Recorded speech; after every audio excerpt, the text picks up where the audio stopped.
O despertar da imaginação. Capítulo 3. Caminhos internos. E os filhos dela lutavam em seu ventre. Então ela indagou: por que estou eu assim? E foi consultar-se com o Senhor. Respondeu-lhe o Senhor: 2 nações nascem em teu ventre, e 2 povos se dividirão de tuas entranhas. Um povo será mais forte do que o outro, e o mais velho servirá o mais moço. Gênesis, capítulo 25, versículos 22 e 23. A dualidade é uma condição inerente à vida. Tudo o que existe é dualizado. O homem é uma criatura dual com princípios contrários incorporados à sua natureza. Ele guerreia dentro de si e apresenta atitudes que são antagônicas à vida. Este conflito é a eterna empreitada, a guerra no céu, a luta incessante do mais novo, a imaginação do homem, tentando afirmar sua supremacia sobre o homem mais velho, o homem dos sentidos. Entretanto, muitos dos que são os primeiros serão os últimos, e muitos que são os últimos serão os primeiros. Mateus capítulo 19, versículo 30. Ele é aquele que vem depois de mim, cujas correias das sandálias não sou digno de desamarrar. João capítulo 1, versículo 27. Assim, não foi o espiritual que veio primeiro, mas sim o natural. Depois dele, então, é que veio o espiritual. 1 Coríntios capítulo 15, versículo 47. O homem começa a despertar para a imaginação no momento que ele sente a presença de outro ser em si mesmo. Em suas entranhas se encarnam nações gêmeas, raças rivais. Desde o seu nascimento, uma o domínio deve ganhar, e a mais jovem sobre o velho reinar. Existem 2 linhas distintas de pensamento, ou perspectivas do mundo, que cada homem possui. A Bíblia se refere a estes 2 aspectos como o natural e o espiritual. Ora, o homem natural não recebe as coisas do Espírito de Deus, porque para ele são tolices. Na verdade, ele nem mesmo pode entendê-las, porque elas são discernidas espiritualmente. 1 Coríntios, capítulo 2, versículo 14. O corpo interno do homem é tão real no mundo subjetivo da experiência quanto o seu corpo físico externo é real no mundo das realidades externas. Mas o corpo interno expressa a parte mais fundamental da realidade no mundo da experiência subjetiva. Este corpo interno existente do homem deve ser exercitado e dirigido conscientemente. O mundo interior dos pensamentos e dos sentimentos, ao qual o corpo interno está sintonizado, possui a sua própria estrutura real e existe em seu próprio âmbito infinito. Existem 2 tipos de movimento: o que está de acordo com o corpo interno e o que está de acordo com o corpo externo. O movimento que está de acordo com o corpo interno é causal, enquanto o movimento externo é compulsório. O movimento interno determina o externo, que é vinculado a ele. O que cria fora, um movimento semelhante ao interno. O movimento interno é a força através da qual todos os eventos são trazidos à existência. O movimento externo está sujeito à compulsão aplicada a ele pelo movimento do corpo interno. Todas as vezes que as ações do corpo interno corresponderem às ações às quais o corpo externo realiza, para apaziguar o desejo, esse desejo será realizado. Construa mentalmente um drama que implique que o seu desejo está realizado e faça-o de forma que envolva os movimentos do seu ser. Imobilize seu ser físico exterior. Faça exatamente como se você estivesse indo tirar um cochilo e inicie uma ação predeterminada na sua imaginação. Uma representação vívida de uma ação é o início desta ação. Então, como se você estivesse adormecendo, conscientemente imagine-se em cena. A extensão do sono não é importante. Uma soneca é suficiente, mas trazer a ação ao sono condensa a fantasia em fato. No primeiro momento, seus pensamentos podem parecer como ovelhas desgarradas, que não têm nenhum pastor. Não se desespere. Se tua atenção se desviar 70 vezes 7 vezes, traga-a de volta 70 vezes 7 vezes ao seu curso predeterminado, até que, de exaustão, ela siga o caminho apontado. A viagem interior nunca deve estar sem direção. Quando você pegar a estrada para o seu interior, isto é o que você precisa fazer antes de você começar mentalmente. Vá para o prêmio que você já visualizou e aceitou. Em The Road to Xanadu, o professor John Livingston Lewis disse: há muito tempo eu tive a sensação de que este estudo havia se transformado em uma convicção, que fantasia e imaginação não são dois poderes, mas apenas um.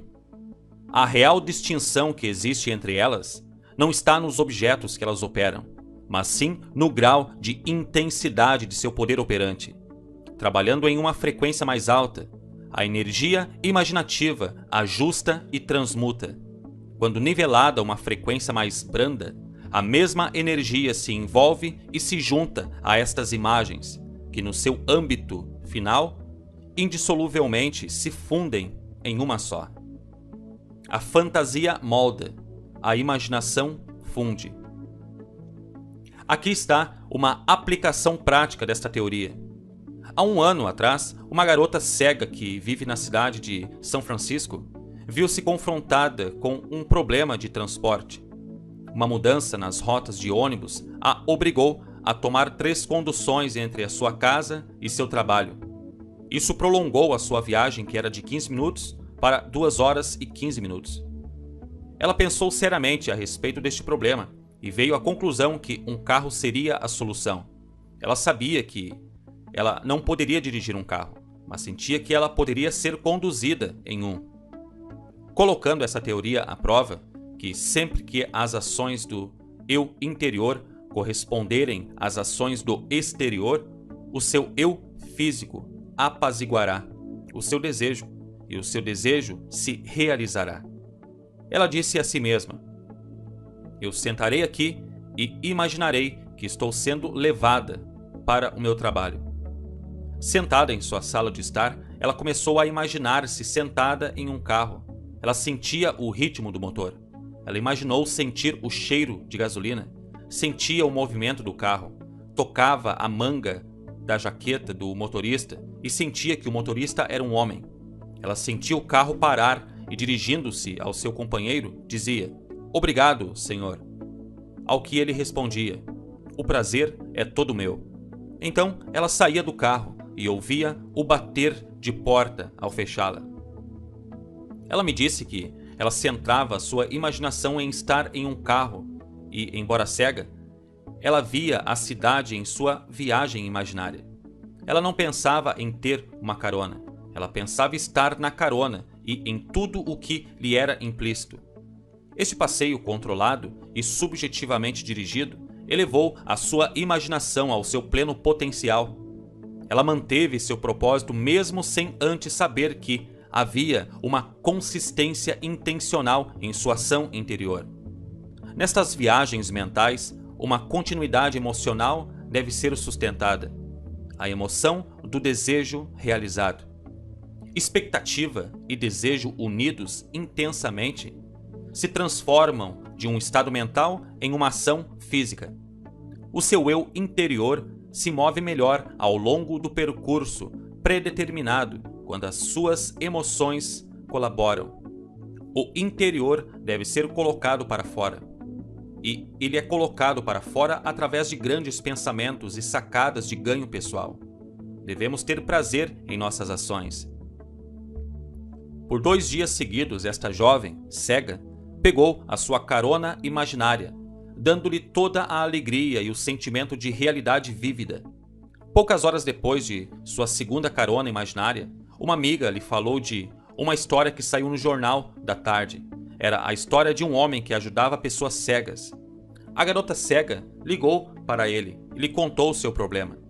No dia seguinte, voltando para casa, esse homem parou num bar e, enquanto estava lá, sentiu o desejo de compartilhar a história da menina cega ao seu amigo, dono do bar. Um total estranho, ao ouvir a história, se ofereceu para levar a garota cega para casa, todos os dias. Então, o homem que contou a história disse: "Se você a levar para casa, eu a levo para o trabalho." Isso aconteceu há mais de um ano, e desde aquele dia esta garota cega tem sido levada e buscada em seu emprego por esses dois senhores. Agora, em vez de gastar 2 horas e 15 minutos em 3 ônibus, ela chega em seu escritório em menos de 15 minutos. E no primeiro dia de sua carona ao trabalho, ela virou-se para o bom samaritano e disse: "Obrigado, senhor." E ele respondeu: "O prazer é todo meu." Assim, os objetos de sua imaginação foram para ela realidades, as quais as manifestações físicas foram apenas testemunhas. O princípio definitivamente avivado foi a carona imaginária. Seu sucesso pode ter sido uma surpresa apenas para aqueles que não sabiam das suas viagens internas. Ela mentalmente viu o mundo pela perspectiva destas caronas imaginativas, com tal clareza de visão que cada aspecto da cidade tomou identidade. Estes movimentos internos produzem movimentos externos correspondentes. Esta é a lei que opera sob todos os aspectos físicos. Quem pratica estes exercícios de bilocação irá desenvolver poderes incomuns de concentração e quiescência. E, inevitavelmente, irá conseguir despertar a consciência e tomar dimensão do grande mundo interior. Envolvendo-se inteiramente, vendo a cidade a partir do sentimento de seu pedido atendido, ela alcançou o estado desejado e concedeu a si mesma aquilo o que os homens que não despertaram pedem a Deus. Para realizar o seu desejo, uma ação deve começar em sua imaginação, além das evidências dos sentidos, envolvendo o movimento do seu eu interior, implicando na realização do seu desejo. Sempre que uma ação do eu exterior for dada a apaziguar o desejo, esse desejo será realizado. O movimento de cada objeto visível é causado não pelas coisas externas ao seu corpo, mas por aquilo o que está dentro dele, que as operam de dentro para fora. Esta viagem acontece em si mesmo. Você viaja ao longo das rodovias do mundo interior. Sem um movimento interno, é impossível realizar coisa alguma. A ação interna é a sensação introvertida. Se você for mentalmente construir um drama que implique em você realizar o seu objetivo, feche os olhos e leve os seus pensamentos para dentro, centrando a sua imaginação o tempo inteiro nesta ação predeterminada e participe desta ação, e você se tornará um ser autodeterminado. A ação interna ordena todas as coisas de acordo com a sua própria natureza. Experimente-a e veja que um ideal desejado, uma vez formulado, é possível, pois somente através deste processo de experiência você pode descobrir suas potencialidades. É assim que este princípio criativo é realizado. Assim, a chave para uma vida propositada é centralizar sua imaginação na ação e no sentimento do desejo realizado, com tal consciência e tal sensibilidade que você gera e experimenta o movimento no mundo interior. Ideias somente se tornam ações se elas forem sentidas, se elas despertarem o movimento interior. O movimento interno é condicionado à automotivação e o movimento externo pela compulsão. Todo lugar que pisares com a sola dos teus pés, eu te darei. Josué, capítulo 1, versículo 3. E lembre-se, o Senhor, teu Deus, que está no meio de ti, é poderoso. Sofonias, capítulo 3, versículo 17.